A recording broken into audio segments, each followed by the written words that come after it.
Hello 6th class student, जैसा कि पिछले वीडियो पार्ट 1 में हमने चैप्टर 2 बचपन का अध्ययन किया था, उसको पढ़ा था।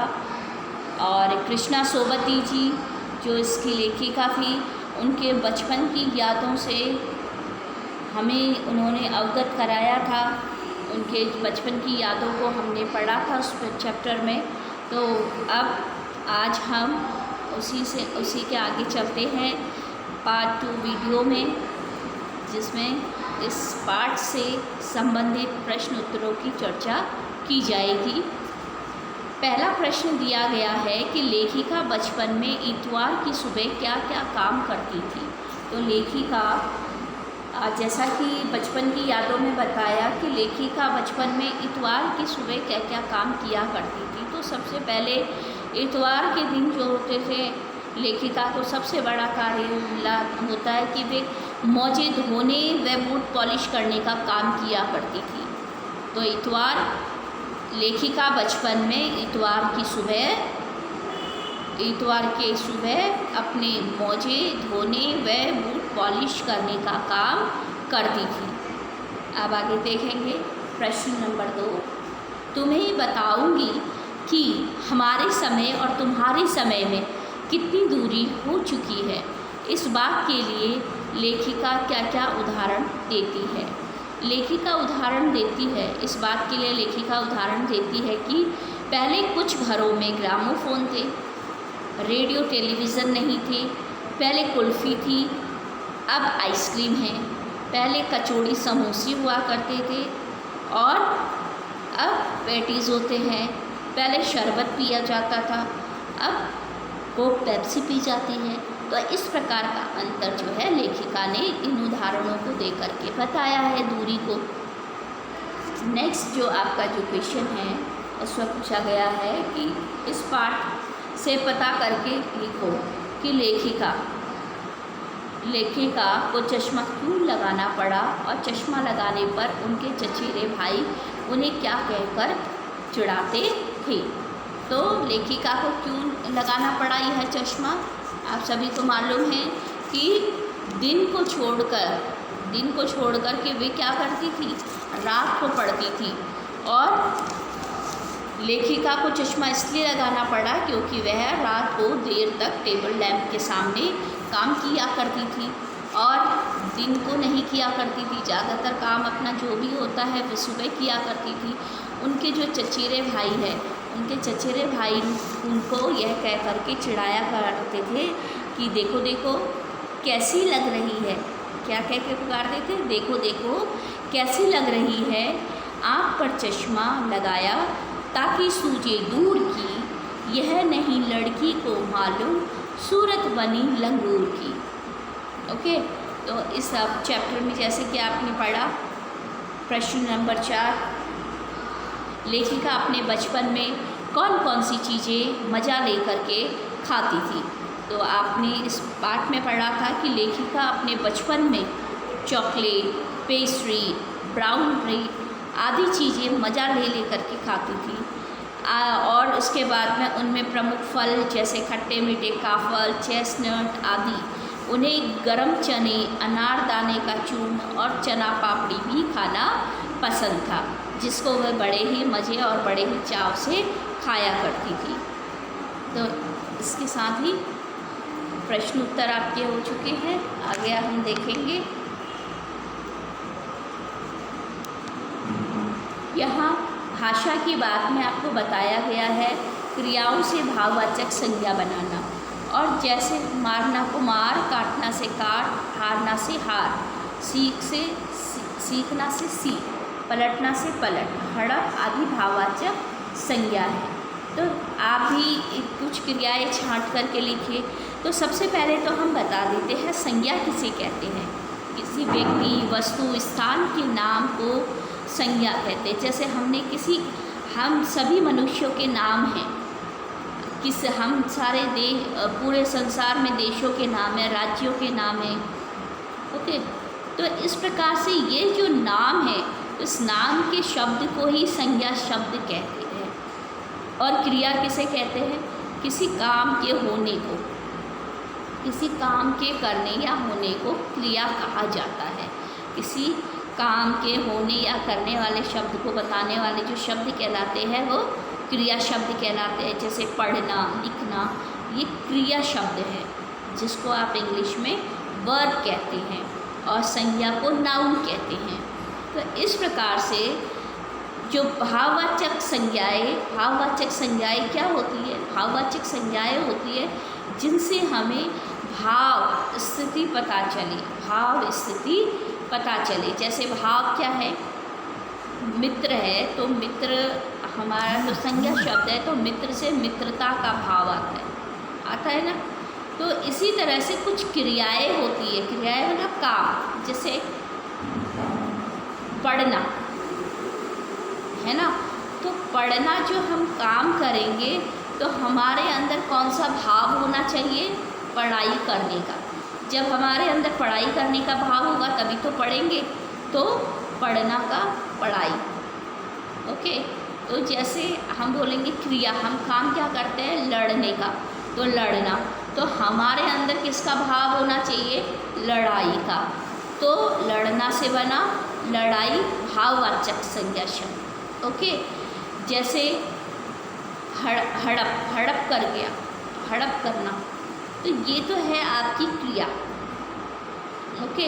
हड़पना तो क्रिया है, लेकिन उसके अंदर भाव क्या है? उसकी मंशा हड़प करने की थी।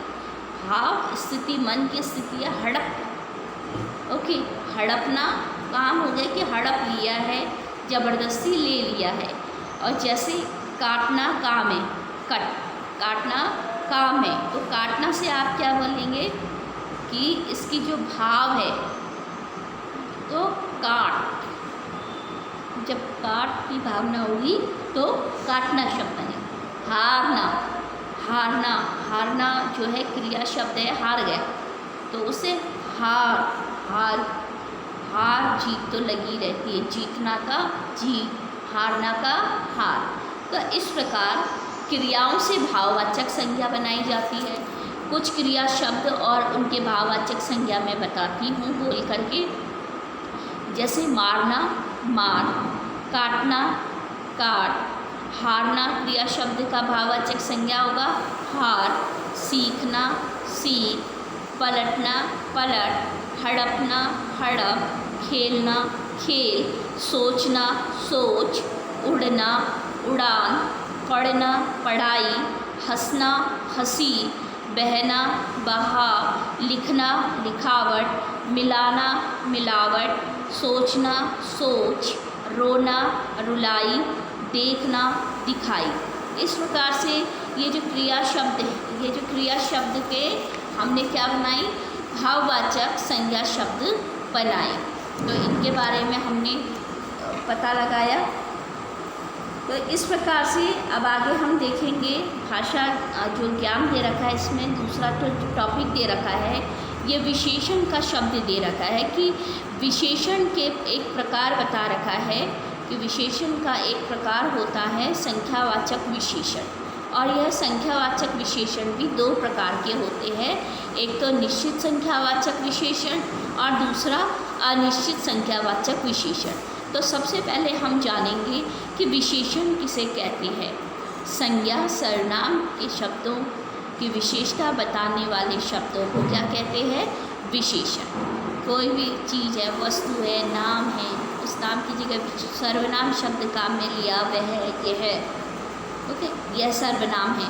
तो इनकी विशेषता बताने वाले शब्दों को विशेषण कहा है।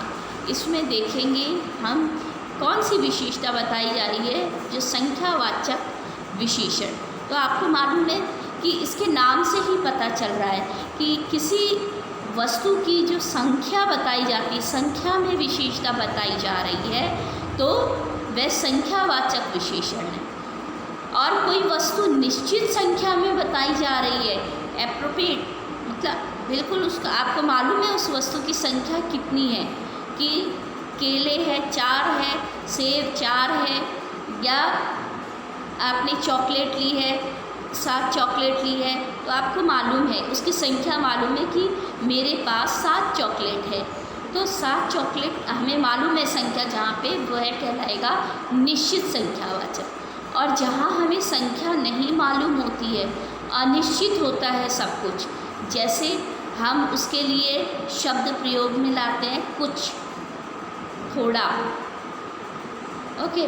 तो कुछ या थोड़ा जहाँ पर प्रयोग में लिया जाता है कि थोड़ी सी चीनी चाहिए, कुछ लोग आ रहे हैं, 4-5 लोग आ रहे हैं बोलते हैं तो निश्चित संख्यावाचक, लेकिन कुछ लोग आ रहे हैं तो अनिश्चित संख्यावाचक विशेषण, ओके। तो विशेषण क्या हुआ, कुछ लोग आ रहे हैं, तो लोगों की विशेषता बता रहे हैं कि कुछ आ रहे हैं, कुछ आ रहे हैं। तो इसी तरह से 1 लीटर दूध से जो है परिमाण का बोध होता है, इसीलिए इसे परिमाणवाचक कहते हैं।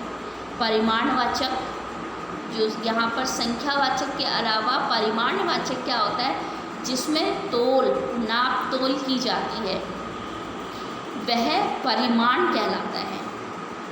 जिन शब्दों में नाप तोल, जैसे 1 लीटर को नाप करके दिया जाता है, 1 किलो को तोल करके दिया जाता है, 1 किलो चीनी तोल करके दी जाती है, 1 लीटर तेल या फिर 1 लीटर दूध है नाप के दिया जाता है।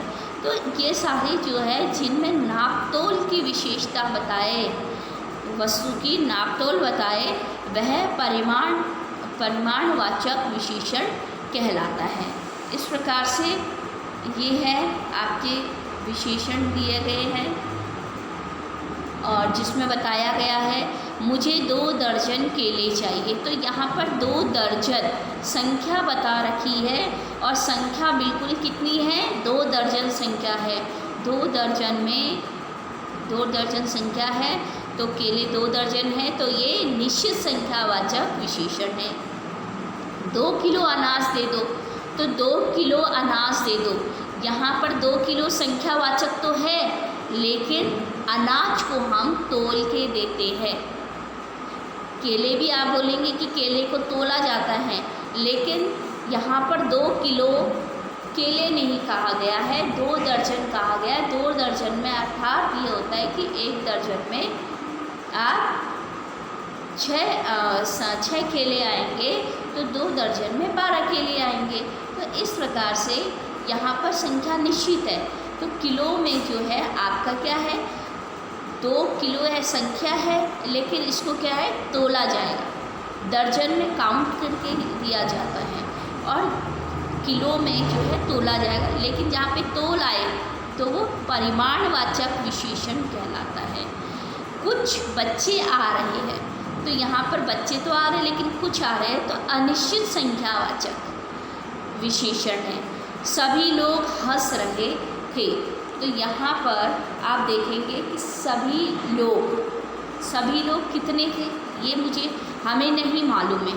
तो सभी लोग संख्या नहीं मालूम है, जहाँ संख्या नहीं मालूम है, अनिश्चित संख्यावाची विशेषण। आगे है तुम्हारा नाम बहुत सुंदर है, तुम्हारा नाम बहुत सुंदर है। तो यहाँ पर ये विशेषण शब्द है आपका, यस, सुंदर जो है विशेषण है, तुम्हारा सर्वनाम की विशेषता बताई जा रही है। इस प्रकार से